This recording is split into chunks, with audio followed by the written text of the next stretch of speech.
Hey guys, tonight we are slipping back through the centuries, not to a grand castle or a royal court, but to the cold, muddy ground floor of history. We're heading into the world of the medieval street vendor, a life so precarious it makes modern-day gig work look like a tenured professorship. Imagine waking up not to an alarm but to the sound of a lone cart squealing down a cobblestone alley, its wheels churning through a slurry of mud and yesterday's garbage. The air isn't filled with the scent of coffee, but with the damp, earthy smell of wood smoke, wet wool, and something vaguely unpleasant you've learned not to identify. This is your world, and let's be honest, your chances of surviving the next decade, let alone a bad winter or a new tax, are. Let's just say you shouldn't get attached to any long-term plans. So, before you get comfortable, take a moment to like the video and subscribe, but only if you genuinely enjoy what I do here. And as always, I'd love to see where in the world you're tuning in from, and what time it is for you. It's a small way for us to feel connected as we drift off. Now, dim the lights, maybe turn on a fan for that soft background hum, and let's ease into tonight's journey together. The first thing you're aware of is the cold. It's a damp, insistent chill that has worked its way through the thin wool of your blanket and settled deep into your bones. There's no window in your single-room dwelling, only a wooden shutter that does little to keep out the pre-dawn gloom of a 14th century London morning. Your alarm clock is a combination of a nearby rooster with a death wish and the hacking cough of your spouse, Agnes, sleeping beside you on the straw-stuffed mattress. The straw, by the way, has been your bed for 2 years now, and you can feel every lump and hollow. It rustles with the tiny movements of other, less welcome bedfellows. You try not to think about them. You slide out from under the scratchy blanket, careful not to wake the children. All 3 of them are curled together in a heap at the foot of the bed, a tangle of limbs and quiet breaths. This one room is everything. Your bedroom, your kitchen, your workshop, your life. The air is thick with the smells of sleep, stale ale, and the faint, ever-present scent of the meat you'll be using for today's pies. You don't have the luxury of a separate kitchen. A crude stone oven, little more than a clay-lined box built into the wall, dominates one corner. This is the engine of your survival.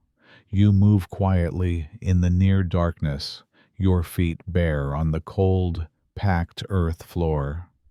First, you need fuel. The bundle of dried dung and scavenged wood scraps by the hearth is pitifully small, but it will have to do. Starting the fire is a slow, tedious process. You coax a tiny ember to life in a bed of dry moss, blowing on it gently until it catches, your breath misting in the frigid air. The first wisps of smoke are acrid and sting your eyes, but soon the small fire casts a warm, flickering glow across the room, painting dancing shadows on the wattle and daub walls. With the oven slowly warming, you turn to your ingredients. On a rough-hewn wooden table, the only piece of furniture you own besides the bed, sits your livelihood. A slab of meat of questionable origin, a sack of flour, a small bowl of lard, and a jug of water from the public well. You know for a fact the water is what made your youngest sick last week, but it's the only water there is. Let's talk about that meat. You bought it late last night from a butcher's apprentice for a fraction of the price of his master's prime cuts. It's mostly gristle, organ meat, and the bits that were trimmed off and would have otherwise been thrown to the dogs. It has a slightly gamey smell, but you have a solution for that. A heavy dose of salt, pepper, and a few precious cloves you traded a pie for last week will mask the worst of it. You chop the meat into small, unidentifiable chunks with a dull knife, your knuckles aching from the cold. Next, the flour. This is where the real artistry of desperation comes in. The sack is only half full, not nearly enough to make the number of pies you need to sell to afford tomorrow's ingredients. So, you stretch it.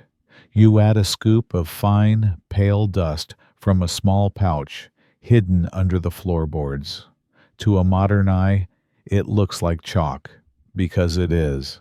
You also mix in a handful of ground-up dried peas and a bit of carefully sifted sawdust.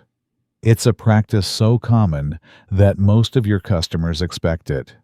A pie that tastes purely of wheat flour would be suspiciously expensive. Historians still argue whether the average vendor engaged in this kind of adulteration out of pure, cynical greed, or if it was simply an unavoidable survival tactic in a world of constant scarcity. For you, the answer is simple. You do it so your children might eat tonight. You mix the adulterated flour with lard and a splash of that suspect water, kneading the stiff dough with your chapped, powerful hands. This crust isn't meant to be a flaky, buttery delight. It's a vessel, a sturdy, edible container known as a coffin. Its job is to hold the filling together and withstand being carried through the streets. It's a quirky fact that for many medieval pies, the thick crust wasn't even intended to be eaten by the person who bought it. It was often given to beggars or servants after the rich filling was consumed. For your customers, though, this doughy, slightly gritty shell is part of the meal, a source of precious calories. As you form the pie shells, filling them with the heavily seasoned meat mixture, the first real light of day begins to filter through the cracks in the shutter.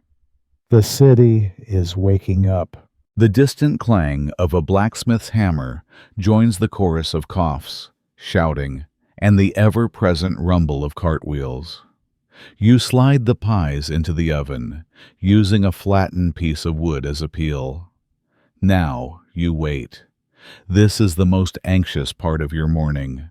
If the fire is too hot, the crusts will burn before the filling is cooked. Too cool, and you'll waste precious fuel and time. Your local health inspector, were he to be magically transported here from the 21st century, would likely just combust on the spot. Finally, you pull them out. A dozen small, golden brown pies, steaming in the cool air. They don't look perfect, but they look like survival. You arrange them carefully on a wooden tray you carved yourself. This tray, and the pies on it, represent your entire net worth. You pull on a worn leather tunic, wrap a scrap of wool around your neck, and check on your family one last time.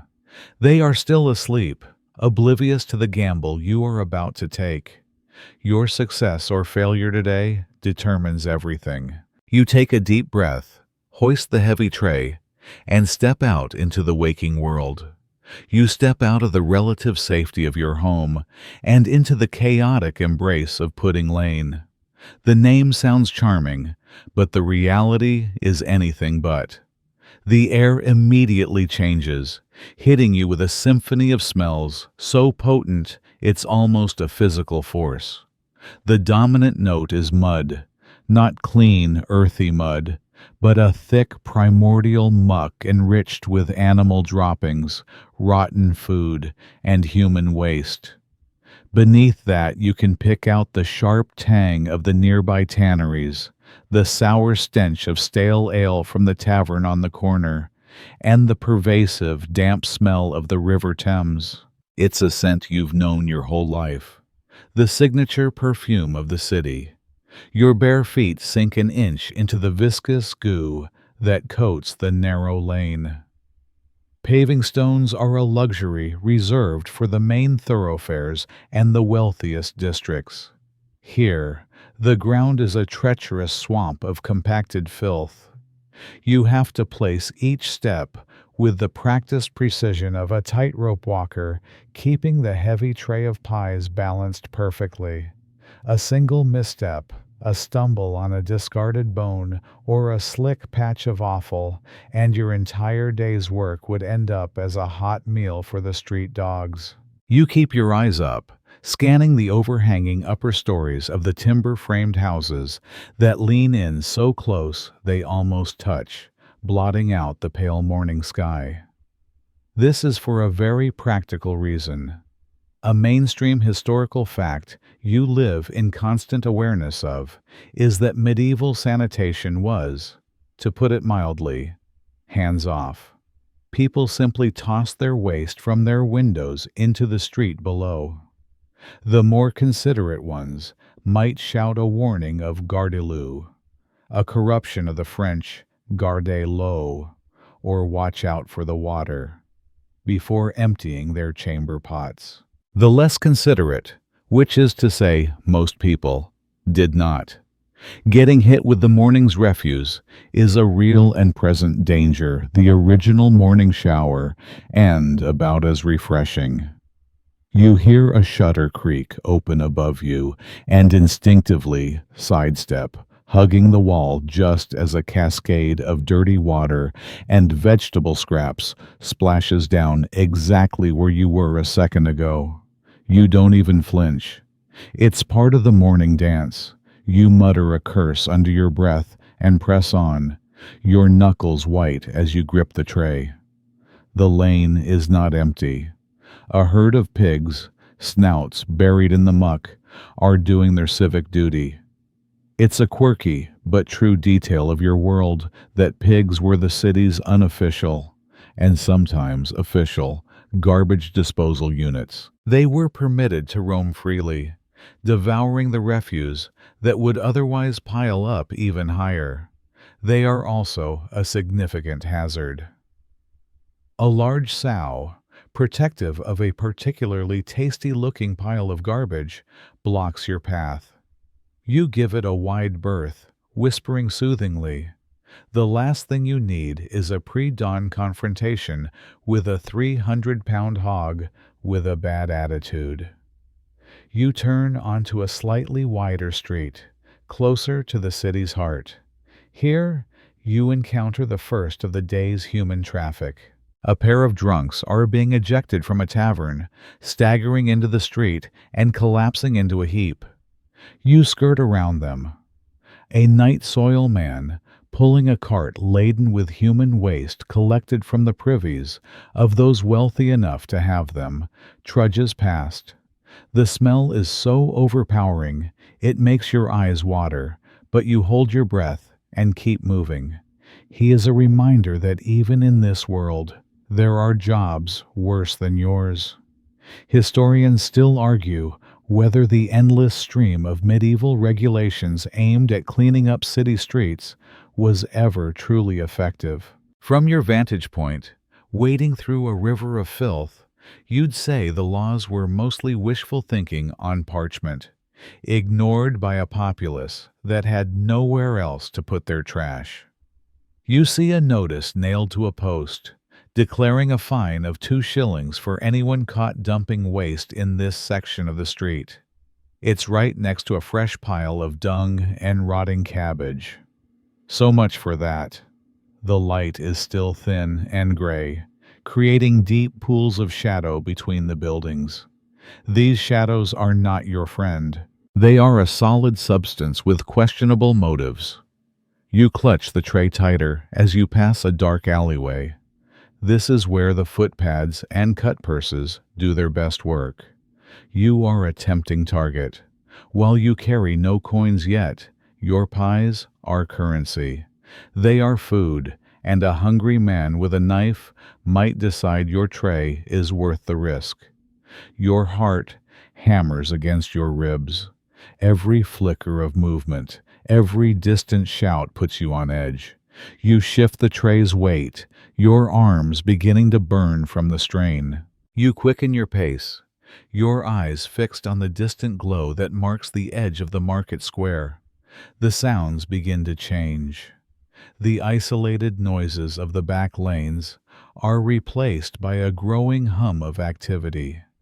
You hear the lowing of cattle being driven to the butcher's stalls, the metallic clang of a merchant unbolting his shutters, and the rising murmur of dozens of voices haggling, greeting, and arguing.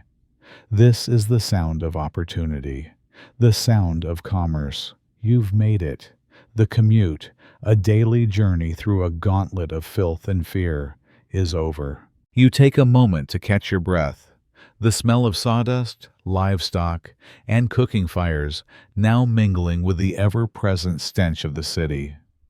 Your reward for this harrowing trek? A full day of standing on your feet, shouting until your throat is raw, and fighting tooth and nail for every single sale. It's not much of a prize, but it's the only one you've got. Now, the real work begins, staking a claim in this chaotic, unforgiving arena. The market square of Cheapside opens up before you, a churning, chaotic sea of humanity. The air, already thick in the back lanes, is now a dense stew of smells. The sweet scent of hay, the coppery tang of fresh blood from the butcher's row, the sharp odor of unwashed bodies pressed close together, and underneath it all, the comforting aroma of baking bread from a distant guild-owned bakery. This is London's commercial heart, and it beats with a frantic, desperate rhythm. Your arms are screaming from the weight of the tray, but you can't show weakness. Not here. This isn't a tidy, organized farmer's market. It's a sprawling, unregulated mess of ambition and survival. Carts are backed up against one another, their owners shouting their wares. A man selling live chickens has a stack of cages so high it sways precariously with every squawk. A woman with a basket of eels, slick and black, yells a price that seems to change with every person who walks by. It's less of a marketplace and more of a living organism, constantly shifting and fighting with itself.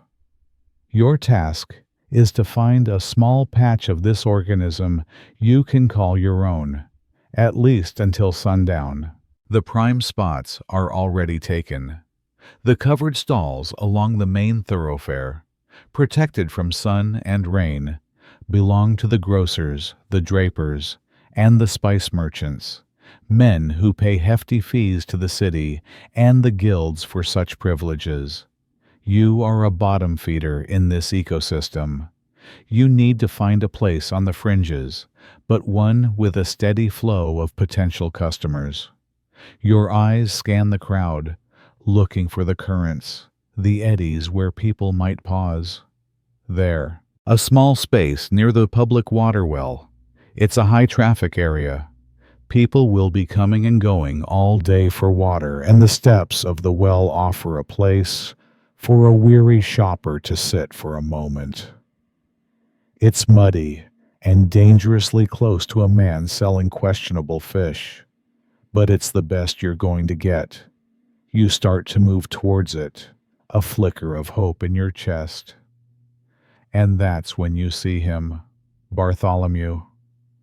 Bartholomew sells roasted nuts from a small brazier.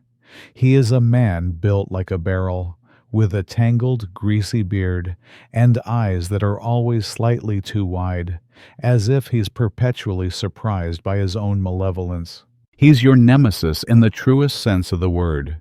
You compete for the same general customer base of hungry passers-by, and you've clashed over territory more times than you can count. He has seen the same spot, and he's moving for it too. The race is on. It's not a sprint, but a tense, weaving march through the crowd, both of you trying to look casual, so as not to attract the attention of the market beadle, the official who keeps a semblance of order. You get there a half second before him, planting your feet firmly in the muck. You set your tray down on a rickety crate you stashed here yesterday. Possession, as they say, is 9/10 of the law, especially a law that doesn't really exist. Bartholomew lumbers up, his brazier smoking.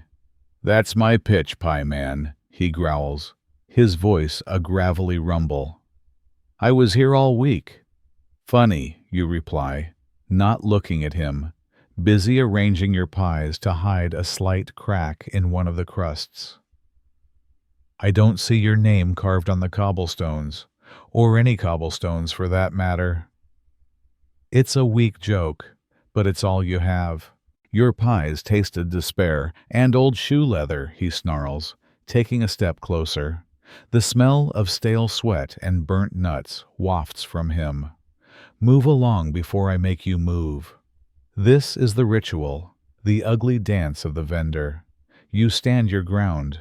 You move, nut roaster. Or are your wares so foul you need the stench of the fishmonger to improve their flavor? His face flushes a deep, angry red. He shoves you. Not hard, but it's a clear escalation. You stumble back, your hands flying out to steady the precious tray of pies. The crowd around you, ever hungry for a bit of morning entertainment, begins to form a small circle. They know the show is starting. You shove him back. "Get your greasy hands off me." He sets his brazier down with a clang. "I'll do more than that," he says, balling his fists. The mainstream historical fact is that physical disputes between vendors were incredibly common, often escalating until the city watch intervened, usually by beating both parties and confiscating their goods. It's a lose-lose situation, but pride and desperation are a potent combination. You are about to launch yourself at him, a foolish, reckless move that could cost you everything, when a new voice cuts through the tension. "Enough, you two squabbling magpies." It's Old Man Hemlock, a vendor who sells wooden spoons and bowls. He's been here longer than anyone, a permanent fixture of the market, and he commands a certain grudging respect. "You'll bring the beetle down on all of us. Bartholomew, there's a space by the pig pen. Go roast your nuts there. Pie Man, you stay. Now shut your gobs before I shut them for you." Bartholomew glares, his jaw working. He looks from Hemlock to you, then spits on the ground near your feet. He knows Hemlock is right. Causing a scene this early is bad for everyone. He grabs his brazier and stomps off toward the far side of the market, muttering threats about what he'll do to your pies when your back is turned. You've won, for now. You also have a barrel-chested enemy who will be watching you all day. You take a deep breath, the adrenaline slowly draining away, leaving you feeling shaky and exhausted. You haven't even made your first sale. Historians debate how formalized these unspoken rules of territory were among non-guild vendors. But you know the truth. They were enforced by a mixture of reputation, intimidation, and the collective desire to avoid official interference. A quirky tidbit of market life is the existence of these mayors of the street, senior vendors like Hemlock who acted as unofficial arbiters. Finally, you can begin. You wipe the sweat from your brow with the back of a dirty hand and turn your attention to the stream of people passing by. You clear your throat, ready to begin the cry you will repeat hundreds of times today. "Hot pies, hot savory pies, get your fine meat pies here." Your voice joins the cacophony, another hopeful, desperate note in the market's unending song. The day has truly begun. Now that your small patch of muddy ground is secured, you can feel the oppressive weight of the real market hierarchy. It's not just about avoiding a scrap with Bartholomew. It's about surviving in the shadow of the guilds. They are the invisible walls of your prison, the silent, powerful force that dictates the ceiling of your ambition. You look across the square to the permanent shops, their colorful signs swaying in the breeze, the Bakers' Guild, the cordwainers, the mercers. They are fortresses of commerce, and you are a peasant camped outside their walls. The Bakers' Guild is your most immediate and dangerous overlord. A mainstream historical fact is that guilds held immense power in medieval cities, often more than the local government itself. They were part trade union, part cartel, and part secret society. They set prices, controlled quality, at least in theory, and mercilessly crushed any non-member who threatened their monopoly. You, selling your meat pies, are a direct affront to their authority. You are selling a baked good without their permission, without their oversight, and without paying their exorbitant fees. You watch as two men in clean, white aprons emerge from the official guild bakery. They aren't just bakers. They are guild enforcers, the muscle. They walk with a swagger that only comes from knowing you have the full weight of an institution behind you. Their job today is to patrol the market, inspecting the wares of independent sellers like you. What they're really doing is sniffing out competition and looking for excuses to levy fines. You feel a familiar knot of anxiety tighten in your stomach. Are your pies too good today? Too uniform in shape? Anything that makes you look too much like a professional baker, rather than a desperate amateur, could be grounds for a complaint. Historians still argue about the true extent of the guild's extra-legal power, but you know from bitter experience that their justice is swift and one-sided. Last year, they accused you of selling pies that were deceptively large, fined you a full week's earnings, and smashed your unsold stock on the ground for good measure. Your eyes dart around, constantly assessing your risk.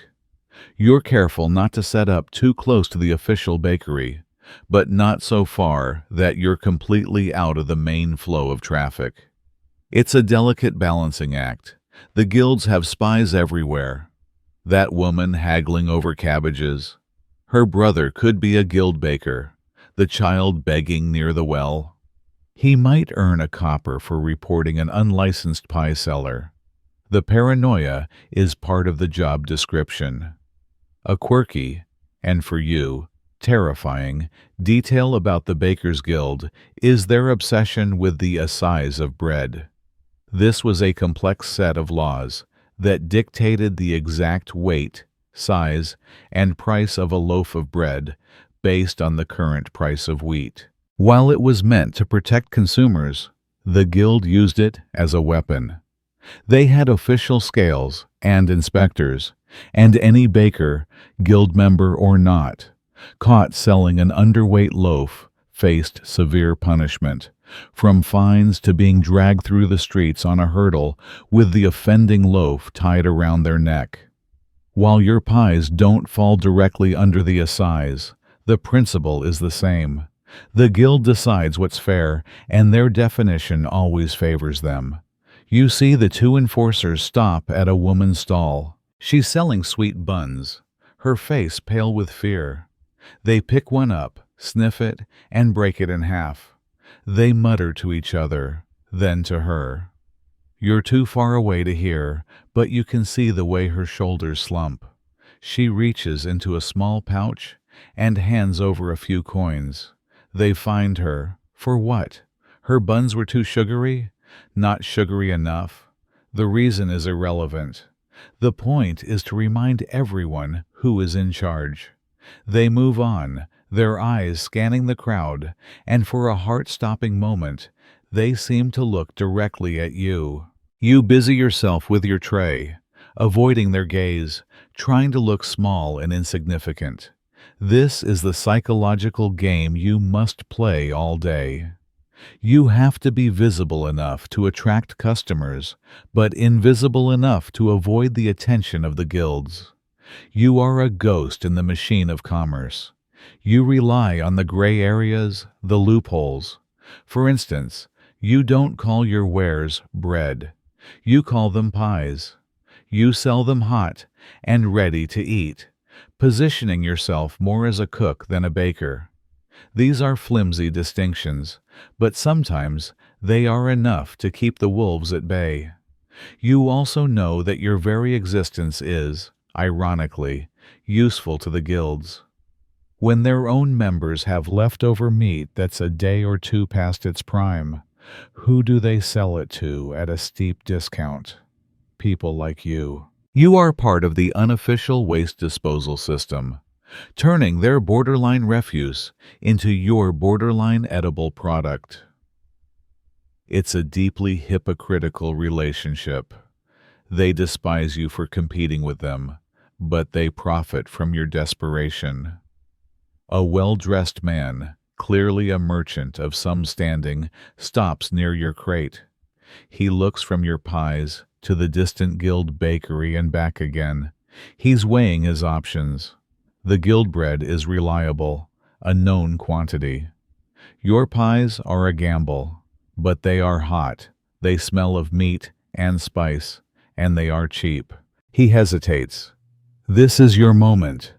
You have to make the sale before the guild enforcers complete their circuit and wander back this way. Your whole day, your whole life is lived in these fleeting moments, in the shadows cast by the giants of the marketplace. You offer him a weak, hopeful smile. Hot pies, master? Fresh from the oven. The lie tastes like chalk and sawdust in your mouth. The merchant buys a pie, his nose wrinkling slightly as he hands you a single copper coin.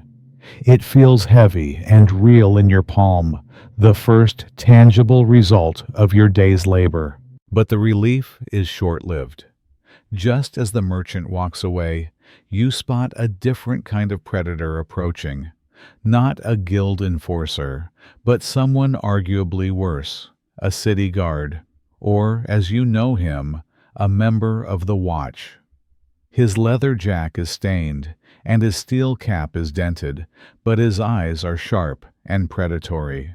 This is not about maintaining order, it's about supplementing his meager official salary through a time-honored system of freelance extortion.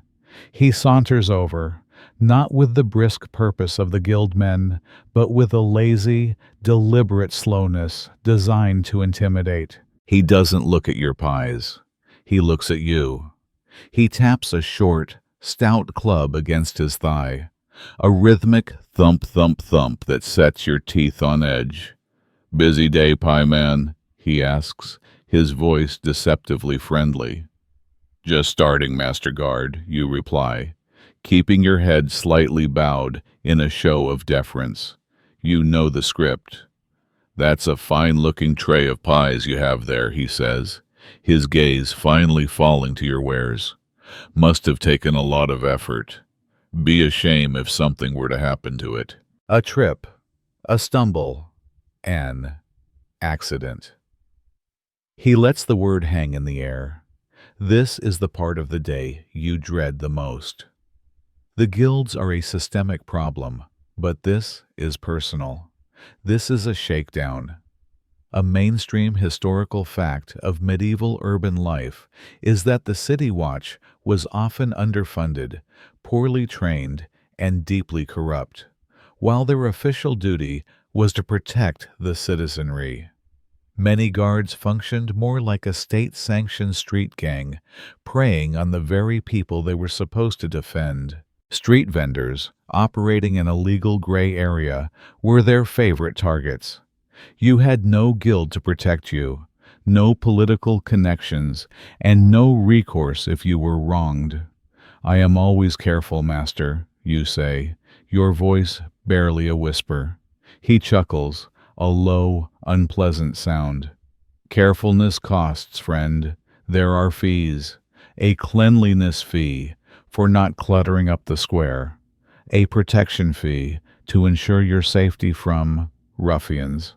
He gestures vaguely at the crowd, as if ruffians are a constant threat that only he can handle. You both know the only ruffian you need protection from is him. Historians debate the extent to which this kind of petty corruption was officially sanctioned or simply an unavoidable byproduct of the system. But from where you're standing, the distinction is meaningless. You have to pay. The only question is how much. You can't offer him a coin. That would be too much like a bribe, too direct. It has to be a transaction, an offering. You pick up one of your best-looking pies, one without any visible cracks in the crust. Perhaps you are hungry, Master Guard. A gift for your vigilance in keeping the peace. He eyes the pie, then you. He's testing you. Is one pie enough, or is he in a fouler mood today? A quirky, dark tidbit of this life is learning to read the moods of corrupt officials like a scholar reads a text. You have to gauge their level of greed, their impatience, their potential for violence, all in a split second. Last month, you misjudged and ended up with your tray kicked over, losing half a day's stock. He takes the pie, his fingers brushing yours. He doesn't say thank you. He just takes a large bite, chewing thoughtfully.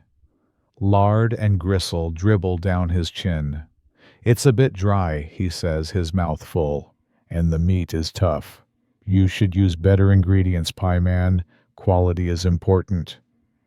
The irony is so thick, you could choke on it. He is complaining about the quality of the pie you gave him for free to prevent him from destroying your livelihood. A livelihood so meager, you are forced to use the very ingredients he's complaining about. You just nod. Yes, master. I will try. He finishes the pie in 3 more bites, wipes his greasy hands on his tunic, and gives your tray one last look. See that you do, he says, before turning and ambling away, already scanning the crowd for his next victim. You let out a breath you didn't realize you were holding. 1 pie. You got off easy today. That's 1 less pie to sell. 1 less coin for your family, but it's a small price to pay for being left alone for the next few hours. The transaction is complete. He got his protection fee, and you gotta keep your business. It's a rotten system, but it's the only system there is. You rearrange your pies to fill the gap left by the gift, your hands trembling slightly. The encounter has left a sour taste in your mouth. You've already survived a turf war with a competitor and a shakedown from a corrupt guard. It's not yet mid-morning. The sun is climbing higher, the crowd is thickening, and you still have 11 pies to sell. You take another deep breath and force a smile for a woman approaching with 2 small children. Hot pies! Get your fine meat pies here. The show must go on. With the immediate threats of competitors and guards momentarily neutralized, you can focus on the core of your existence, the sale. This is not a simple transaction of goods for money. It is a piece of theater, a psychological battle waged over a few copper coins. Your customers are, for the most part, as poor and desperate as you are. They are laborers on their way to a job, servants running errands, or travelers with little to spare. They want the most calories for the least cost, and they are masters of haggling. A thin man with the sallow skin of a clerk stops and eyes your tray. His tunic is frayed, and his shoes are worn through. He is exactly your target demographic. How much for a pie? He asks, his voice weak. A penny, master, you say, using the honorific out of habit, though he is clearly no master of anything. He scoffs. A penny. For that, I can get a whole loaf of bread for a penny. But is it hot, master? you counter, leaning in conspiratorially. Is it filled with savory meat and spice to warm your belly on a chill morning? You are selling an experience, not just food. You're selling the idea of a hot meal, a moment of comfort in a hard world. He hesitates, and you press your advantage. Look at the crust, you say, pointing to the golden brown shell. Thick and hearty, it's a meal in itself. You conveniently fail to mention that the thickness is partly due to the sawdust filler. This is the art of the medieval sales pitch. You highlight the positives, no matter how small, and distract from the negatives. A key historical fact is that consumer protection was virtually non-existent. The principle of caveat emptor, let the buyer beware, was the law of the land. It was assumed that a seller would try to cheat you, and it was the buyer's responsibility to be shrewd enough to avoid it. The clerk is still unsure. The pie man down the way sells for 3 farthings, he says. A classic haggling tactic. There probably is no pie man down the way. But does he use the finest trimmings, you reply? I get my meat fresh every morning. This is a lie, but it's a plausible one. Go on, smell it. You wave a pie near his face.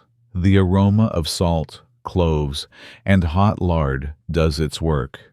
His stomach rumbles, a sound audible even over the market din.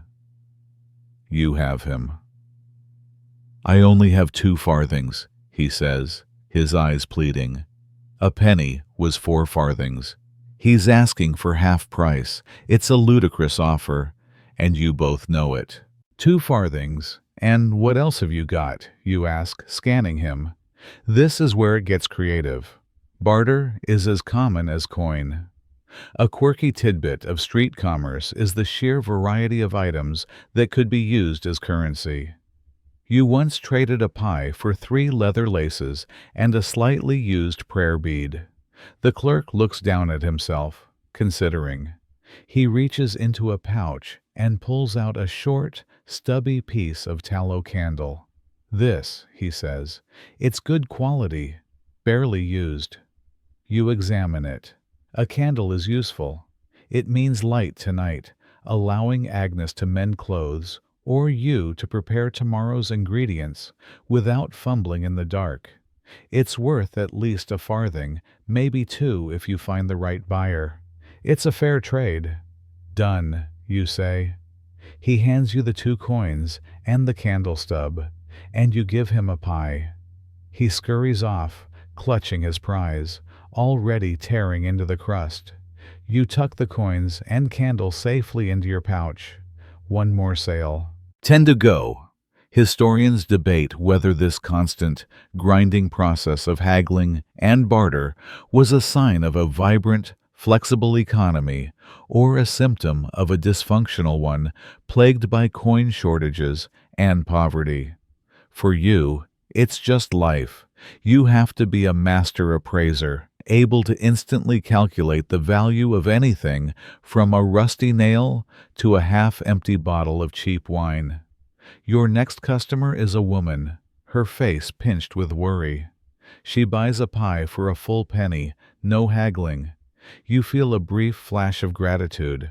But as she walks away, you see her break the pie in half and give it to her 2 small children, her own stomach clearly empty. The moment is a stark reminder of the ecosystem you're in. You are not preying on the rich.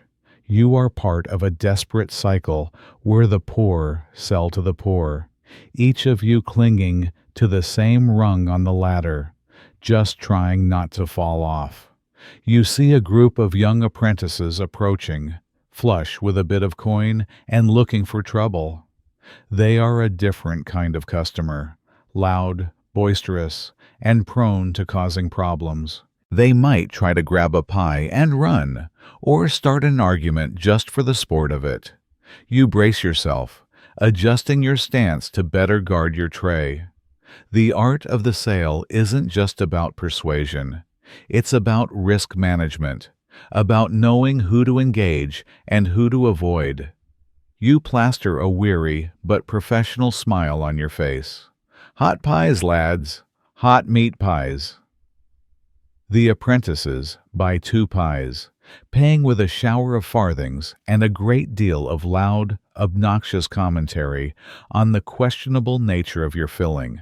You ignore them, counting the coins carefully before letting the pies go.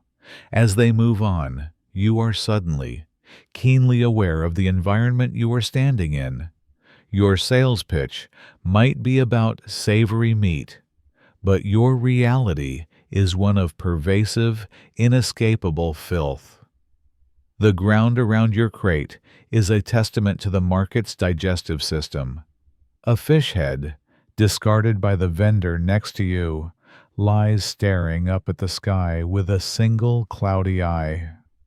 A scattering of rotten cabbage leaves forms a slimy carpet, and a steady trickle of brown, foul-smelling liquid is making its way from a nearby gutter towards your feet. You are standing in a biohazard, and you are selling food from the middle of it. A mainstream historical fact that you live and breathe every day is that the link between filth and disease was not understood. The prevailing theory of sickness was based on miasma, the idea that bad smells or bad air caused illness. While they were wrong about the mechanism, they weren't entirely wrong about the correlation. Your world stinks, and it is full of death. You just don't know that the invisible things living in the filth are the real killers. You watch as a stray dog, ribs showing, snatches the fish head and darts away. Moments later, a swarm of flies, disturbed from their feast on the fish, rises into the air and settles on your tray of pies. You wave them away with a practiced flick of your hand, but you know it's a losing battle. The flies are a constant presence, moving indiscriminately from the dung heap to the butcher's block to your supposedly fresh wares. This brings you to the core problem of your business. Water. You need it to clean your hands, to wipe down your tray, to mix your dough. But the public well, just a few feet from your pitch, is the social hub of the market. People wash their hands, their clothes, and sometimes even their feet in the basin. The water they draw is used for everything. The same bucket might be used to water a horse, and then to fill a jug for a family's dinner. The water you used this morning to make your dough came from this very well. You try not to think about the invisible life teeming in every drop. Your pies, hot from the oven this morning, are now lukewarm. Their warmth was a key selling point, not just for comfort, but as a sign of freshness. As they cool, their vulnerability increases. A quirky and rather disgusting tidbit of medieval food safety is the concept of re-virginating food. A vendor might wipe a slimy piece of meat with a cloth to make it look fresh, or in your case, you might be forced to find a way to reheat your pies later in the day if they don't sell. This might involve begging a nearby baker to let you use their cooling oven for a moment, or more likely, placing them on Bartholomew's abandoned brazier if he's not looking. A customer buys a pie, and as you hand it to him, you notice a spot of mud on your thumb from when you steadied yourself earlier. You discreetly wipe it on your tunic before he can see. This is your life, a constant, low-grade battle against the grime that threatens to overwhelm everything. Your health, your products, your reputation, it's all tied to your ability to present a thin veneer of cleanliness over a foundation of filth. Historians still argue about whether medieval people were truly oblivious to hygiene, or if they simply had a different understanding of it. They bathed far more often than popular myth suggests, but their concept of sanitation was public and environmental, not microbial. For you, clean doesn't mean sterile. It means the absence of visible dirt. If it looks clean, it is clean. This is a dangerous, but necessary, delusion. You notice a rat, bold as brass, dart out from under the fishmonger's stall, grab a dropped piece of eel, and disappear back into the shadows. Rats are your silent partners in business. They are a constant threat to your stored flour back at home. But here in the market, they are just part of the scenery. They, and the fleas they carry, are the ticking clock of the next great plague, a fact you are blissfully unaware of.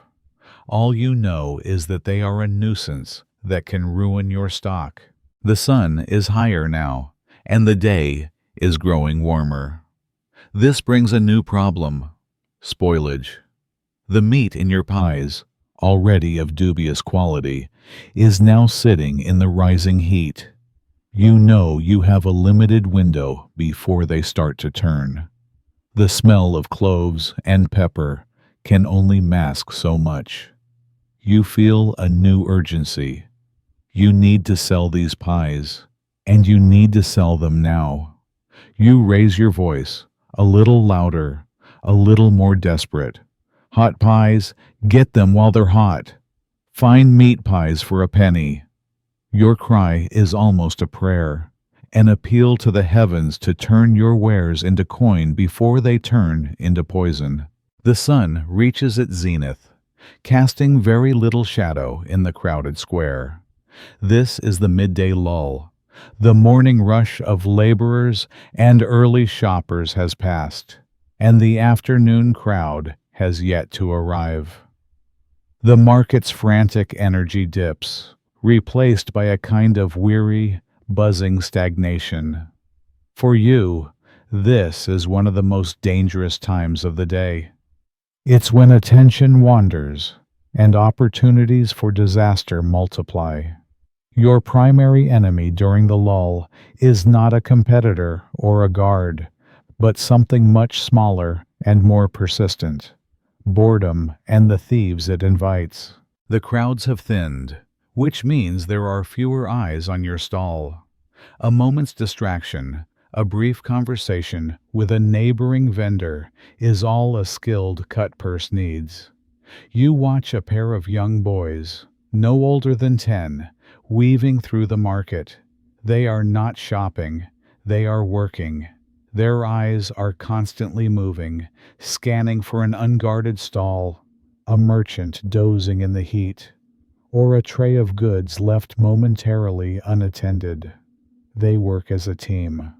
One will create a distraction, bumping into someone, starting a loud argument, or pointing at something in the sky, while the other makes the grab. A mainstream historical fact is that child street gangs were a common feature of large medieval cities, a direct result of endemic poverty and the legions of orphans created by plague and warfare. These children were not playfully mischievous. They were hardened survivors, and they were very good at what they did. The boys are heading in your direction. You tense up, your body going on high alert. You shift your position, placing yourself squarely between them and your tray of pies. You make direct eye contact with the taller of the two, letting him know you see him. It's a silent, primal challenge. He holds your gaze for a second, a flicker of calculation in his young eyes. Is it worth the trouble? He decides it isn't. He gives a subtle shake of his head to his partner, and they veer off, disappearing into the crowd in search of an easier target. You exhale slowly, crisis averted, but the threats are not just human. The heat has emboldened the flies, and they now form a shimmering black cloud over your pies. Worse are the wasps, drawn by the smell of meat and fat. A quirky and annoying tidbit of your life is that you have developed a specific two-handed technique for selling pies during peak wasp season. One hand to take the coin, the other to furiously wave away the stinging insects. It makes you look like you're either conducting an orchestra or having a fit, but it's better than getting stung. Then there's the ever-present threat from above. Pigeons and gulls circle the market, their sharp eyes missing nothing. They are feathered pirates, masters of the dive bomb. You've seen a gull snatch a whole fish from the fishmonger's display and be gone before the man could even finish his curse. You keep a wary eye on the sky, ready to cover your tray with the small, greasy cloth you keep for such emergencies. As the lull deepens, you see other vendors succumbing to the heat and boredom. The fishmonger next to you is now openly snoozing, his head on his chest, a fly exploring his open mouth. He's risking his stock, but at this point, he probably doesn't care. Your own eyelids feel heavy. You've been up since before dawn, and the physical and mental strain is taking its toll. But you can't afford to rest. To doze off is to invite ruin. To stay awake and alert, you busy yourself with small tasks. You rearrange the pies for the 10th time. You wipe down the crate with your cloth. You count the few coins in your pouch, reassuring yourself they are still there. You even engage in a bit of low-stakes conversation with the woman selling onions behind you, sharing market gossip. Who got fined? Who got into a fight? Who is selling what? For how much? This information is vital, the lifeblood of your business. Historians still argue about the structure of these informal vendor networks. Were they loose, shifting alliances of convenience? Or did they represent a more cohesive, proto-guild structure for the marginalized? For you, it's a mix of both. You'll warn the onion seller about the approaching watch, and she'll let you know if a farmer is selling cheap meat behind the market. It's a symbiosis born of shared misery. The sun beats down relentlessly, and you feel a growing thirst. The water from the well is free but risky. A few stalls down, an alewife is selling small beer, a weak, low-alcohol brew that was safer to drink than water. But it costs a farthing, a whole farthing. You weigh the cost against your thirst. Can you afford it? Will that one coin be the difference between buying enough flour for tomorrow or not? This is the kind of calculation that dominates your every waking thought. You decide to risk the well water, taking just a small sip, praying it doesn't land you in bed with a fever tomorrow. The lull finally begins to break. The shadows are lengthening, and the afternoon crowd, freed from their work, begins to filter into the square. The market's energy picks up again. You have survived the dead hours. Now comes the final push before dusk. You still have 6 pies left, 6 chances to turn your work into survival. You straighten up, shake off the fatigue, and raise your voice once more. Hot pies, last of the day's pies. The desperation is creeping into your tone, but you try to mask it with a show of energy you don't feel. As you hawk your remaining pies to the afternoon crowd, you see her, Eleanor, the herb wife. She is a widow, like many women forced into this trade, and she sells bundles of dried herbs, folk remedies, and perhaps, if the rumors are true, a few less savory potions to women in trouble. Her presence reminds you of a crucial, often overlooked aspect of this world, the unique and amplified dangers you would face if you were a woman. If you were Eleanor, your day would have started with the same cold and desperation, but every single challenge would be sharpened by your gender. The walk to the market? For a man, it's a risk of robbery. For a woman alone, it's a risk of robbery and assault. The shadows that hide cut purses also hide men whose intentions are far worse. You would walk with your head down, avoiding eye contact, trying to make yourself as small and unnoticeable as possible. The fight for a good pitch would be different too. While you, as a man, can engage in a shoving match with Bartholomew, Eleanor cannot. Physical confrontation is not a viable option for her. If a male vendor tried to take her spot, her only recourse would be her sharp tongue or an appeal to the informal justice of someone like Old Man Hemlock. A mainstream historical fact is that medieval society, while patriarchal, did have complex social codes. A man physically striking an unrelated woman in public could face social scorn, but this was a flimsy shield at best. More often, a woman would simply be intimidated into giving up her spot. Then there is the issue of credibility. When you haggle, it's a battle of wits. When Eleanor haggles, her assertiveness can be perceived as shrewishness or insolence. Customers, particularly men, often feel they can bully a female vendor into a lower price. The city guard who took your pie might demand something more than a pie from her. The threat of sexual harassment and assault is a constant, low-humming background noise to her entire existence. A quirky and deeply unfortunate tidbit of medieval life for women was the legal concept of being an unattached woman. A widow or unmarried woman, without the protection of a father, brother, or husband, was a legal anomaly. She could be her own agent in business, which was a form of freedom, but it also made her incredibly vulnerable. She was seen as fair game, both socially and legally. Any accusation against her, especially of a moral nature, carried far more weight.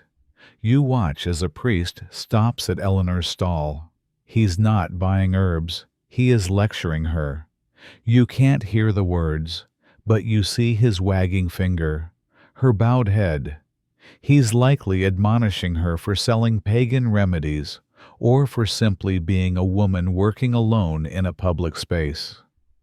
The church, while offering spiritual solace, could also be a source of immense psychological pressure, reinforcing the idea that a woman's proper place was in the home, under the authority of a man. Historians still debate the true level of economic autonomy medieval women possessed. While guild records and legal documents show that some women, particularly widows, ran successful businesses, the reality for a poor street vendor like Eleanor was one of constant disadvantage. She couldn't join a guild. She couldn't easily get a loan. Her word in a dispute carried less weight than a man's. And then there are the biological realities. What if she is pregnant or has a small baby? There is no maternity leave. She would have to work right up until childbirth and be back at her stall days later. The infant swaddled in a basket at her feet, exposed to the same filth and disease as she is. Her monthly cycle is another complication, a private misery in a world with no privacy and no effective sanitary products. It's an added layer of discomfort and vulnerability that men simply do not experience. Eleanor finishes her penance with the priest and sells a bundle of lavender to a housewife. She catches your eye and gives a small, weary nod. It's a look of shared understanding, a recognition of the struggle. But even here, there is a divide. As a man, you are judged on the quality of your pies and the shrewdness of your business. She is judged on that, and on her virtue, her modesty, her very womanhood. You are also her competition. But there's a different dynamic. While you might physically clash with Bartholomew, You would be less likely to do so with Eleanor. The social codes, thin as they are, would restrain you. But this also means that when you are both vying for the same stream of customers, the competition can become more insidious, a battle of whispers, of reputation. You might quietly suggest her herbs are old, and she might hint that your meat pies are made of stray cat. The sun begins its slow descent, and you feel the familiar ache in your back and feet. It's been a long day.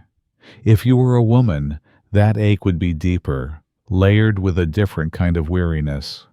The weariness of being constantly on guard, of having to be tougher, smarter, and more resilient just to be considered half as good. You turn back to your remaining pies, a newfound, if fleeting, appreciation for the small advantages your gender affords you in this brutal world. The afternoon light softens, turning the grime of the city a deceptive shade of gold. But this beautiful light heralds a new set of challenges. The seasons are the true tyrants of your world, and your survival depends entirely on your ability to adapt to their whims. Right now, in the gentle warmth of late autumn, life is manageable. But you remember the summer, and you dread the coming winter. Let's rewind to last August. The heat was a physical presence, a suffocating blanket that trapped the stench of the city and amplified it 100-fold. A mainstream historical fact is that medieval cities were significantly hotter in the summer than the surrounding countryside, an early version of the urban heat island effect. The stone and wood absorbed the sun's rays, and the lack of green space meant there was no escape. In the summer, your job becomes a race against decay. The pies you made in the morning would be actively spoiling by midday.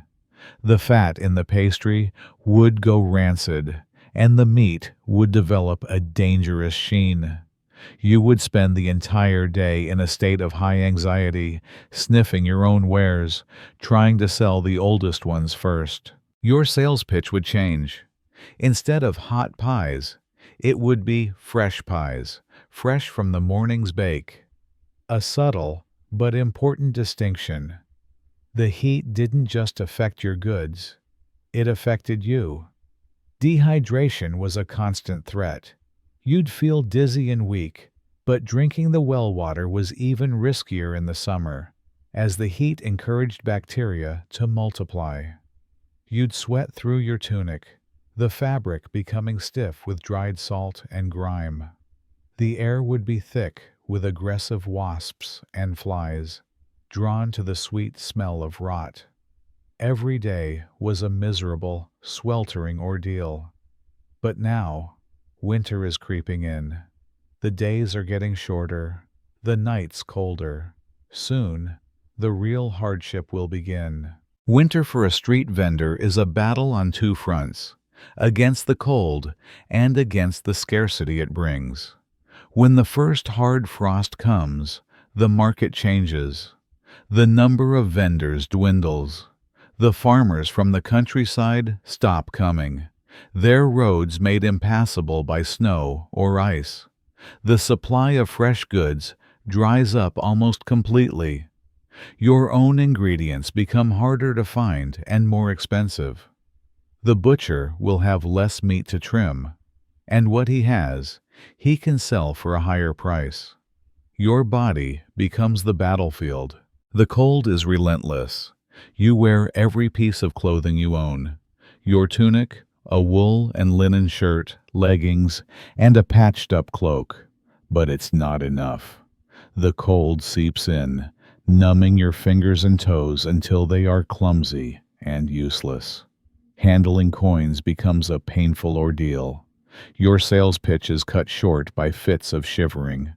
A quirky but grim tidbit is the variety of chilblains and frostbite vendors would suffer, leaving them with permanently damaged nerves and blackened digits.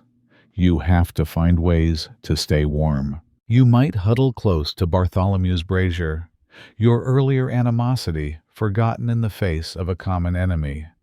Or you might buy a single, cheap meat pie from another vendor and hold it in your hands, its fleeting warmth a small, precious luxury before you devour it. The customers disappear too.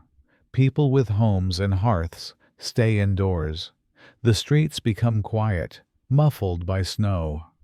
The few who do venture out are grim-faced and hurried, with no time or inclination to stop for a pie.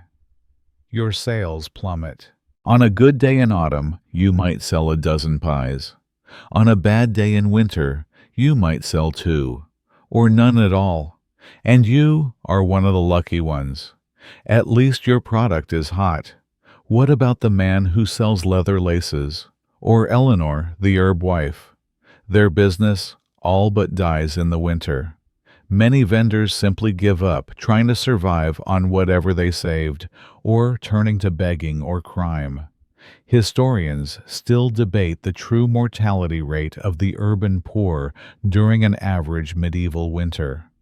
Without written records for people like you, it's impossible to know for sure. But you see it with your own eyes.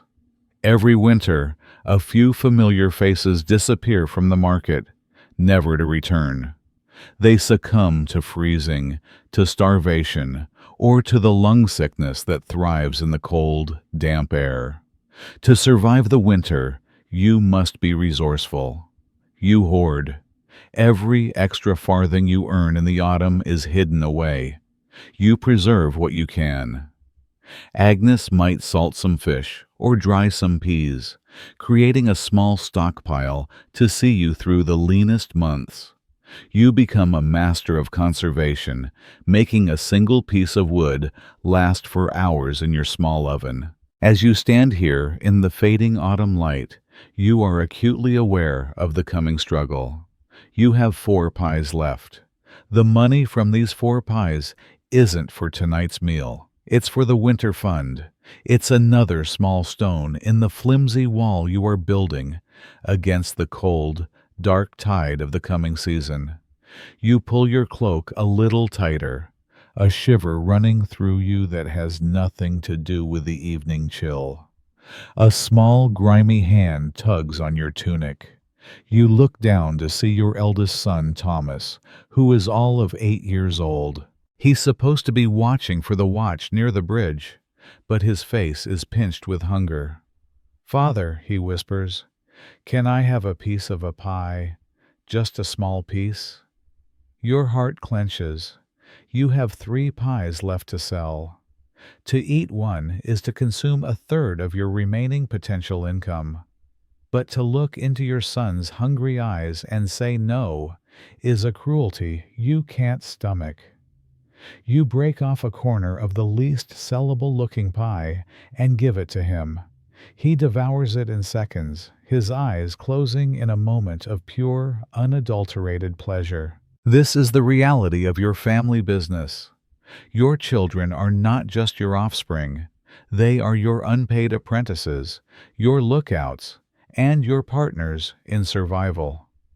A mainstream historical fact is that the modern concept of childhood, as a protected period of education and play, did not exist for the vast majority of medieval society. Children were seen as miniature adults, and they were expected to work as soon as they were physically able. Thomas has been working since he was 5. At first, it was simple tasks, holding a basket, running small errands. Now, at 8, he's an essential part of the operation. He has a keen eye for spotting trouble, and his small size allows him to move through the crowd unnoticed, gathering information. He knows which guards are on duty, which guilds are doing inspections, and which customers are known to be cheats. Your daughter, 6-year-old Alice, works with your wife, Agnes, back at your dwelling. Agnes spends her days doing piecework, spinning wool into thread for a weaver who pays her a pittance. Alice's job is to card the wool, a tedious task of combing the raw, greasy fibers to prepare them for spinning. Her small hands are perpetually chapped and sore.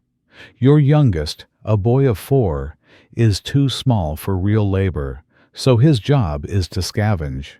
He wanders the lanes near your home, picking up anything that might be useful: scraps of wood, bits of dropped coal, discarded rags. His greatest triumphs are the caches of dried animal dung he finds, a primary source of fuel for your oven. He is, in effect, a 4-year-old fuel procurement specialist. Education is a fantasy. The skills your children are learning are not reading, writing, or arithmetic. They are learning the brutal mathematics of survival. Thomas can't write his name, but he can spot a clipped coin from 3 paces away. Alice can't read a book, but she can judge the quality of raw wool by its feel and smell. A quirky and sad tidbit is that children of vendors often developed a specialized nonverbal language, a series of hand signals, whistles, and calls to communicate across the noisy, dangerous marketplace, warning each other of approaching threats. You feel a constant, dull ache of guilt about their lives. You see the children of wealthy merchants, dressed in clean clothes, their faces full and healthy. You know they are learning to read, perhaps even a bit of Latin. Your children are learning how to be hungry without complaining. Historians debate the emotional dynamics of medieval families. Some argue that the high infant mortality rate and the harsh realities of life led to parents being less emotionally invested in their children. Others contend that familial bonds were incredibly strong, forged in the crucible of shared hardship. You know that you love your children with a fierce, protective passion. It is this love that drives you to add sawdust to the flour, to face down Bartholomew, to endure the cold. Everything you do is for them. But you also know that the life you are providing them is a trap, a cycle of poverty they are unlikely to escape. You are teaching Thomas the trade. He watches you haggle. He memorizes the pie recipes. He learns the rhythm of the market. You are passing down your only inheritance, this life of relentless, grinding toil. You hope that he might be better at it than you, that he might one day save enough to buy a small cart, or even, in your wildest dreams, a permanent stall. But you know the odds are stacked against him. He is more likely to end up exactly where you are, standing in the same mud, selling the same questionable pies to the same desperate people. Thomas finishes his piece of pie and looks up at you, his hunger momentarily sated. "The beetle is shaking down the fishmongers again," he reports, his voice all business now. "He's in a bad mood, demanded 2 whole eels. This is valuable intelligence. It means the beetle is on the far side of the market and will likely be occupied for a while. It gives you a window of relative safety." "Good work, son," you say, ruffling his hair. He beams at the praise. He is a good boy, a smart boy, and it breaks your heart. You send him back to his post, a small, lonely figure disappearing into the twilight chaos. 2 3/4 pies left to sell. The last rays of sun are disappearing behind the rooftops, and a deep, inky blue is bleeding into the sky. The character of the market is changing again. The respectable shoppers are hurrying home, their servants trailing behind with full baskets. The vendors of durable goods, the potters, the weavers, the leather workers, are packing up their stalls. But for you, and others who sell perishable food, the day is not over. It has just entered its most desperate and dangerous phase. Now, a new set of customers emerges from the shadows. The night dwellers, drunken laborers lurching home from the taverns, shadowy figures with no discernible profession, and women whose trade begins only after the sun has set. These customers have a coin, but they are unpredictable and often violent. Your problem is simple. You have 2 pies left, and they will be worthless by morning. You cannot take them home. The risk of them spoiling overnight is too great. And besides, they represent capital you need to reinvest immediately. A mainstream historical fact is that for the urban poor, there was no separation between business capital and household income. Every penny was in constant, fluid motion. You could lower your price, but that risks devaluing your product for tomorrow. If people learn you sell cheap pies at dusk, they will wait, and your whole day's business model collapses. So, you turn to your last resort, the black market. This isn't an organized criminal syndicate in the modern sense.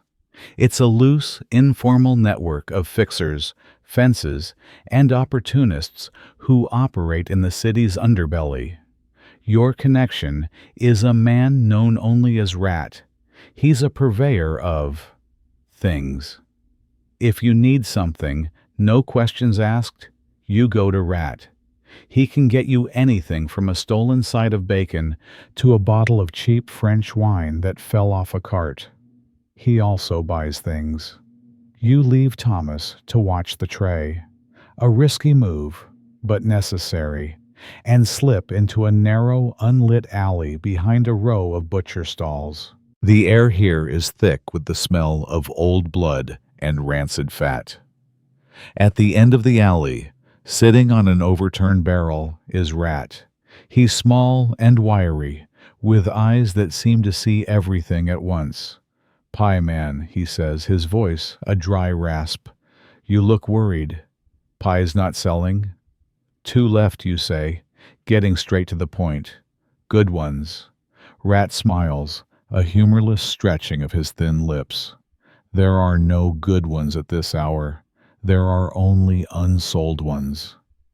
He knows the game as well as you do. You need to trade these 2 pies for something you can use to start your business tomorrow. Flour. Rat is not a baker, but he has connections. He acquires goods from merchants' warehouses and guild storehouses. The flour he can provide will be of questionable origin and likely poor quality, but it will be cheaper than what you can buy legitimately. This is a dangerous transaction. Dealing with Rat means tangling with the criminal world. If you are caught, the punishment for receiving stolen goods is severe, branding, or even the loss of a hand. But the alternative is having no flour for tomorrow, which means no pies, which means no income. It's a choice between a potential disaster and a certain one. You choose potential. A quirky tidbit of this underground economy is the use of tokens. Rat doesn't just hand you a sack of stolen flour in a dark alley. That would be too risky. Instead, you make a trade. He agrees to value your 2 pies at 1.5 pennies, a terrible rate, but you have no leverage. In exchange, he gives you a small, crudely carved piece of bone with a unique notch in it. This is a token. "Take this to the widow at the Blue Boar Tavern," Rat whispers. "Give it to her when no one is looking. She'll have a sack for you." The widow who runs the tavern is part of his network. She stores his illicit goods. The token is proof that you have paid. It's a brilliant, simple system that minimizes risk for everyone involved. No money changes hands for the stolen goods, and the goods themselves are moved through seemingly legitimate businesses. Historians debate how widespread and organized these black market networks truly were. Some evidence suggests They were highly sophisticated, with their own codes, territories, and enforcement mechanisms. For you, all that matters is that it works. You have traded 2 pies you couldn't sell for the promise of raw materials for tomorrow. You take the bone token, your fingers closing around its smooth, cool surface. It feels both like a lifeline and a millstone. It is the key to your survival for another day, but it is also proof of your criminality, a tangible link to a world that could destroy you. You hurry back to your stall. Thomas is safe, and the pies are still there. You hand him the remaining 3/4 of a pie, his dinner. He eats it gratefully. You have made no profit today.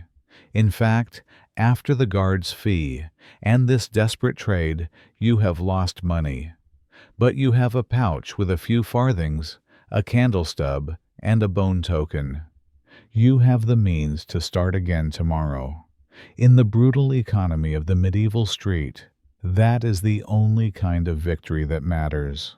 The market is nearly empty now. The only light comes from the moon, a sliver of silver in a cloudy sky, and the flickering torches outside the few taverns that are still open. The sounds of commerce have been replaced by the sounds of the night, the distant howl of a dog, the drunken singing of a group of sailors, the whisper of the wind through the deserted stalls. It's time to go home. The journey back is even more perilous than the morning commute. The shadows are deeper, and the respectable citizens are all behind locked doors. The streets belong to the desperate and the predatory. You hoist your empty tray, which now feels impossibly light, and motion for Thomas to stay close. You walk quickly, your senses on high alert, your hand resting on the small knife you carry in your belt, a tool for cutting pies that you pray you'll never have to use as a weapon. You make the detour to the Blue Boar Tavern. It's a rowdy, dangerous place, filled with rough men drinking away their meager wages. You slip in through the back entrance, into the steamy, smoky kitchen. The widow is there, a large, formidable woman with arms as thick as your legs. You approach her cautiously, and when her back is turned to the potboy, you press the bone token into her hand. She doesn't look at it. Her hand closes around it, and it disappears. She gives you a single, sharp nod and points to a small, lumpy sack in the corner. You grab it, hoist it onto your shoulder, and slip out again, your heart pounding. The whole transaction took less than 10 seconds. The sack of illicit flour is heavy on your shoulder, a physical weight that mirrors the moral weight of your actions. You are a thief, a conspirator. You are breaking the laws of God and man. This thought gnaws at you as you hurry through the dark streets. This is where your faith and your superstitions come into play. A mainstream historical fact is that medieval society was saturated with religion. The church was a constant presence, its calendar dictating the rhythm of life, its doctrines shaping the worldview of everyone from king to pauper. You are a Christian. You believe in God, in heaven and hell, in the eternal damnation that awaits sinners. And you are a sinner. You adulterate your food. You lie to your customers. You deal in stolen goods. Every day you commit a dozen small sins just to survive. The guilt is a constant companion. You try to assuage it with small acts of piety. You cross yourself every time you pass a church. You mutter a quick prayer before you make your first sale of the day. You promise God that if you can just get through this winter, you will make a proper confession and be a better man. These are the bargains you strike with the Almighty. But official religion is often cold and distant. The parish priest seems more concerned with collecting tithes than with the state of your soul. So, like many people of your station, you supplement your formal faith with a rich tapestry of folk beliefs and superstitions. This is a quirky, personal kind of magic, designed to give you some small measure of control in a world where you have none. You have a lucky coin, a bent farthing that you never spend. You keep it in a separate pouch, and you touch it for good luck before you leave in the morning. Before you bake your pies, you draw a small cross in the flour with your finger to ward off bad spirits that might spoil the dough. You believe that if a crow flies over your stall from left to right, it's a good omen for sales. If it flies from right to left, you might as well pack up and go home. Historians debate whether these folk practices were a form of pagan survivalism or simply an organic, lay-led adaptation of Christian beliefs. For you, there is no conflict. God controls the grand sweep of destiny, but the small, everyday luck, the turn of a customer's head, the mood of a guard, that is the realm of charms and omens. You believe in the power of names. You would never shout Rat's name in the alley. You just call him the Fixer. You believe that to name something is to give it power, a lesson you apply to your fears as well.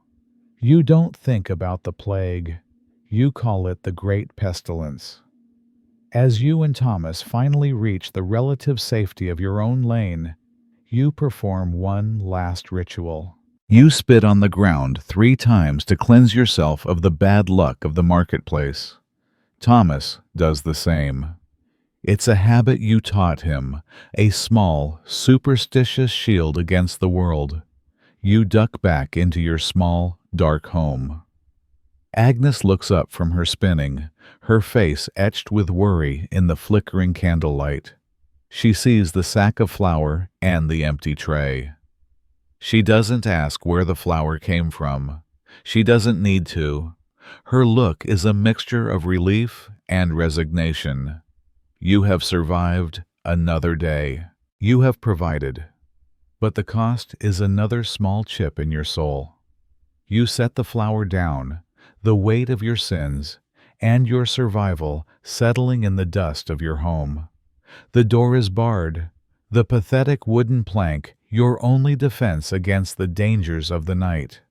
The single tallow candle stub you bartered for, remember that, is now lit, casting long, dancing shadows that make your tiny home feel even smaller, more confining. Agnes has stopped her spinning, and the silence in the room is a heavy blanket, broken only by the soft breathing of the 2 younger children, already asleep. This is the final, desperate gamble of the day. You have a small amount of leftover meat and vegetable scraps that weren't enough for a full pie. Agnes has a bit of thin, watery broth simmering over the dying embers of the fire. You combine them. This is dinner. A thin, greasy stew that you will all share from a single wooden bowl, taking turns with the 3 spoons you own. As you eat, you conduct the day's accounting. It's not done with a ledger and quill, but with a hushed, anxious conversation. You empty your pouch onto the table, 5 farthings, and the lucky bent coin. That's it. You sold 9 pies, but after the guard's tax and the unfavorable trade with Rat, this is all that remains. It is a catastrophic loss. The flour from Rat, Agnes whispers. Was it a full sack? No, you admit, shamefaced. A short measure, but it was all he would give. Her face falls. This is the constant, grinding calculation of poverty. The stolen flour was cheaper, but the short measure means you'll have to stretch it even further with chalk and sawdust tomorrow. You are running faster and faster just to stay in the same place. The last of the stew is gone. The children are still hungry. You can see it in their eyes. This is when the real desperation of dusk sets in. You have one last, terrible option. Your pies for tomorrow are not yet made. The flour is here. The meat, however, is not. You don't have enough coin to buy even the cheapest scraps from the butcher, so you must sell something else. You look around your single room. It is a bleak inventory of your life. The wooden crate you use as a stall, the 3 spoons, the clay jug, the children's single shared blanket, woven by Agnes's own mother. It is patched and threadbare, but it is their only real protection against the winter cold. Your eyes meet Agnes's across the table. She knows what you are thinking. Her face hardens. "No," she says, her voice fierce. "Not the blanket. Not yet." Yet is the operative word. You both know it may come to that.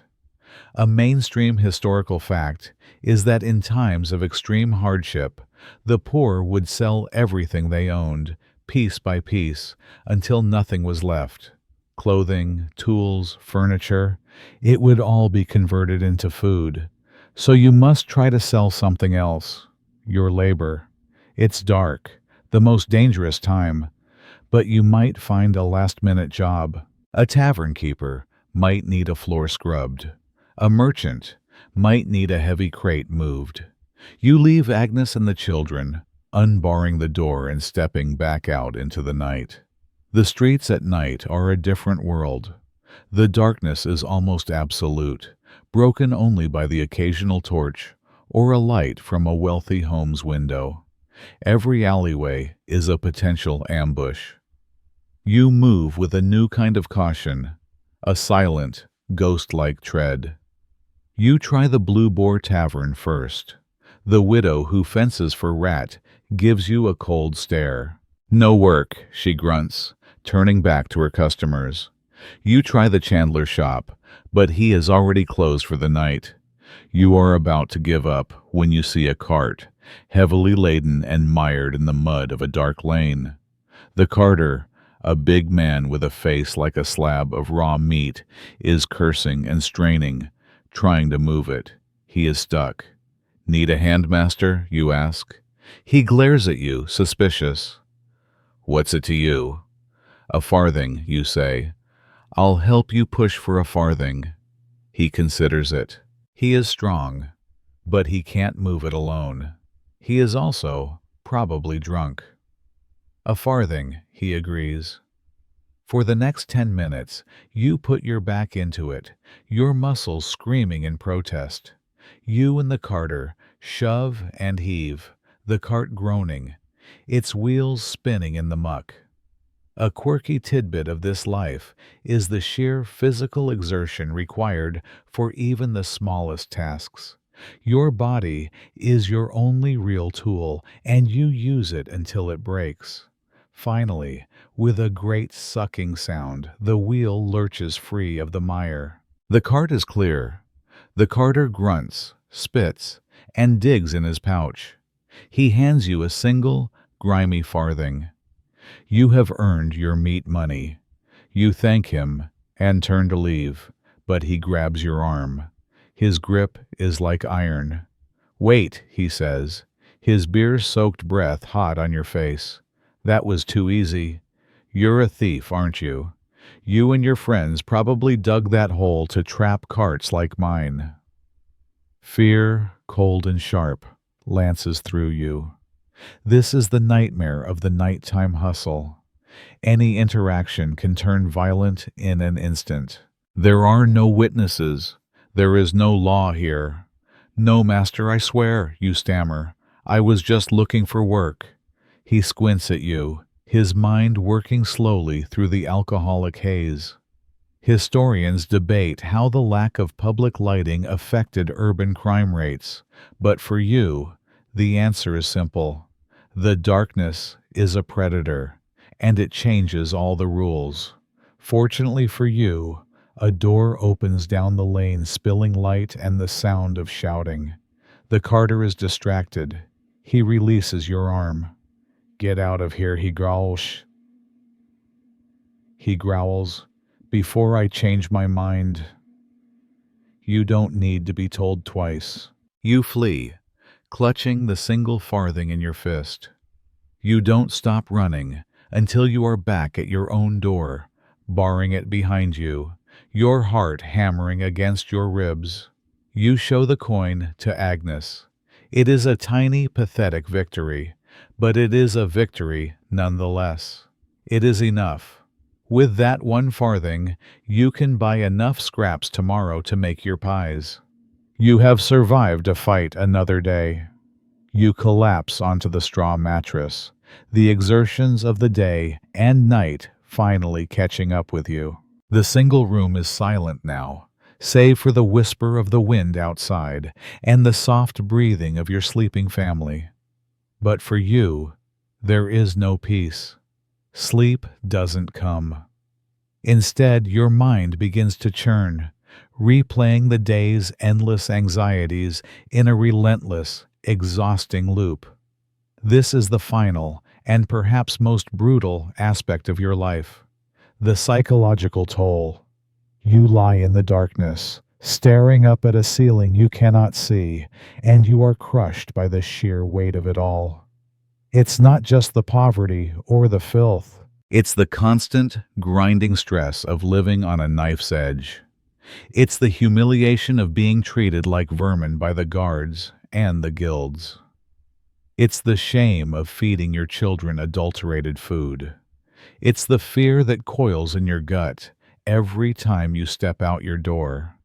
A mainstream historical fact that is often overlooked in grand narratives of plagues and wars is the pervasive mental health crisis that must have existed in medieval society. There was no concept of clinical depression or anxiety disorders, no language to describe the crushing weight of hopelessness. There was only sin, madness, or weakness. You feel weak. You feel like a failure. You sold a dozen pies today, a full tray. By any measure, it should have been a good day, but you have almost nothing to show for it. A few coins, a bit of stolen flour, and a body that aches with a weariness so profound it feels like a disease. You calculate and recalculate your chances for tomorrow.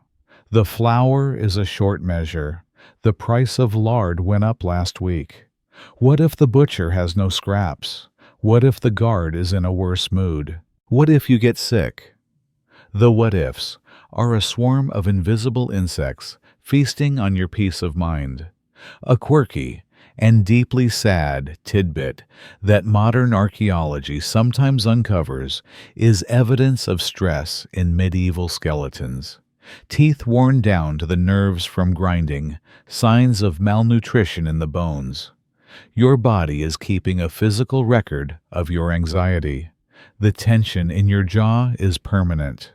The ache in your back never truly goes away.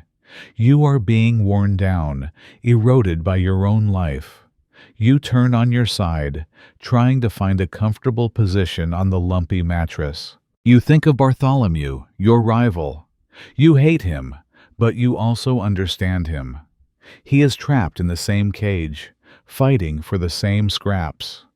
Your animosity is a luxury you can't really afford. You are both just rats in the same maze, and the maze is designed so that you can never win.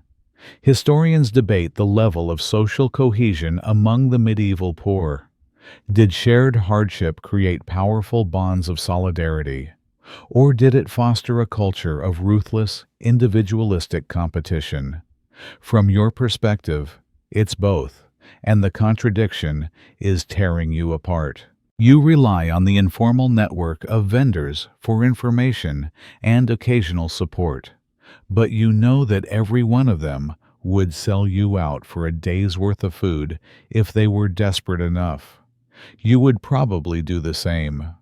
The thought makes you feel sick. You close your eyes, and images from the day flash behind your lids. The guard's sneering face, the hopeful, hungry eyes of the clerk, the pinched, worried face of your wife, the small, grimy hand of your son. It's a collage of desperation, a tapestry woven from fear and failure. You wonder if there is any escape. Could you leave the city, try to find work as a farmhand? But you have no skills for that, and the countryside has its own miseries. You are a creature of the city, and the city is slowly devouring you. There is a small, quiet moment of rebellion in your soul, a flicker of defiance. You will get up tomorrow. You will light the fire. You will mix the chalk and the sawdust into the flour. You will make the pies. You will face the guards, the guilds, and the endless grinding misery of it all. You will do it again, not because you are brave or strong, but because you have no other choice. Your sleeping family is your reason. They are your anchor and your burden. Slowly, as the first hints of another gray dawn begin to seep through the cracks in the shutter, your exhausted mind finally gives in. You drift into a shallow, restless sleep, a brief, dreamless respite before the entire brutal cycle begins anew. The struggles of this one day, this single, unremarkable turn of the earth, paint a picture of a life lived at the very margins of human endurance. While the great lords and ladies of the era played their games of power and prestige, the vast, silent majority of people were locked in a daily, desperate battle for simple survival. The story of the street vendor is not one of kings or conquests, but it is a fundamental story of human history, a testament to the incredible resilience of the human spirit in the face of seemingly insurmountable odds. A quiet epic of hope and hardship, whispered in the filthy, crowded streets of a world that has long since vanished. And so, as our vendor finally finds a few moments of troubled sleep, perhaps you too can feel the pull of rest. The worries and struggles of that long-ago world can fade away now, replaced by the quiet and the calm of your own peaceful surroundings. The anxieties of the 14th century can remain in the past, a story told, a journey completed. Let the soft, flickering light of that tallow candle dim and go out, leaving only the deep, restorative darkness of the night. Allow the market's chaotic noise to dissolve into a gentle, soothing silence, a quiet space where your own thoughts can settle and still. There are no more pies to sell, no more dangers to navigate, only the gentle rhythm of your own breathing, guiding you softly toward a place of deep and untroubled slumber. End of script. Sweet dreams.